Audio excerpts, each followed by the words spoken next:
दयालु महिला गार्ड सुनीता ने कैदी को पानी की बोतल दी, लेकिन उसने गुस्से में बोतल उलट दी। उसके अहंकारी चेहरे को देखकर सुनीता ने झुंझलाकर अपनी जैकेट उतार दी, मानो उसे सबक सिखाने वाली हो। पर कैदी ने तौलिए से बचाव कर लिया और उल्टा बदतमीजी करने लगा। सुनीता ने उसका तौलिया छीन लिया ताकि आगे काम न आए, मगर उसके पास दूसरा भी था। तभी गार्ड राजेश पहुंचा और स्थिति संभाली। कैदी समझ गया था कि अब सख्ती होगी, इसलिए उसने नाक पर तौलिया कस लिया। अगले ही पल राजेश ने मिर्च वाला स्प्रे चला दिया। तैयारी के बावजूद कैदी तड़प उठा। ये तो बस शुरुआत थी। रात में गार्ड उसे खींचकर दूसरी कोठरी में डाल देते और जब नींद लगती तो फिर से उठाकर वापस भेज देते। ये टॉर्चर कई हफ्तों तक चला और कैदियों का हाल बेहाल हो गया। जब भूख से सबकी हालत बिगड़ने लगी तो सुनीता ने जबरदस्ती खाने के लिए पाइप नाक में डालकर फीडिंग शुरू करवाई। भूख की दिक्कत तो हल हुई, लेकिन कैदी झुकने को तैयार नहीं थे। हालात बिगड़ने पर गार्ड शील्ड लेकर सेल में घुस गए और बेरहमी से पिटाई करने लगे। इसी अफरा तफरी में सुनीता भी चोटिल हो गई और कैदी आरिफ को सजा के तौर पर अंधेरी कोठरी में डाल दिया गया। सुनीता समझ गई कि ये सिलसिला हमेशा नहीं चल सकता। उसने माहौल बेहतर करने के लिए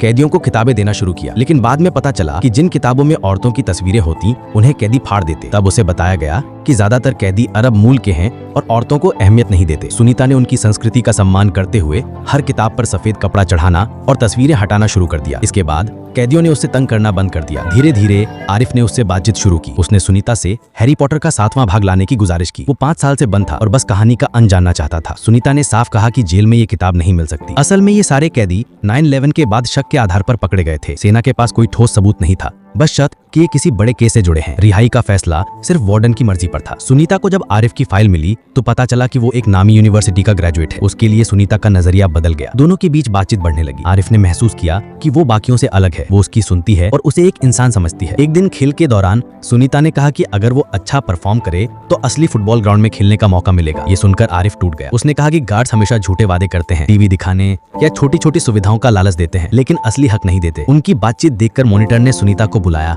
और आरिफ को अपमानित करने के लिए मजबूर किया। बेबस आरिफ कुछ नहीं कर सका। गुस्से में सुनीता ने शिकायत की, लेकिन उसे उल्टा ही संदेह की नजर से देखा गया। सहकर्मियों ने भी उसे चिताया कि ऊपरी अफसरों से टकराना ठीक नहीं। उस रात सुनीता और आरिफ ने दिल खोलकर बातें की। उसने कहा कि वो बेगुनाह है, बस कई फोन साथ लाने पर उसे आतंकी बता दिया गया। उसने बताया कि उसे अगस्त से नफरत है, क्योंकि हर अगस्त नए गार्ड्स आते हैं जो कैदियों को दरिंदे समझते हैं। तभी आरिफ को पता चला कि सुनीता का तबादला होने वाला है। सुनीता ने अपना घर का पता उसे दे दिया, लेकिन उसे खुद भी पता था कि शायद वो जिंदगी भर वहीं कैद रहेगा। कुछ दिनों बाद जब सुनीता सामान समेट कर जा रही थी तो जाते जाते उसने अपने नए साथी से कहा कि आरिफ को हैरी पॉटर की 7वीं किताब दे देना। उसे यकीन था कि ये किताब उसे जीने की नई उम्मीद देगी।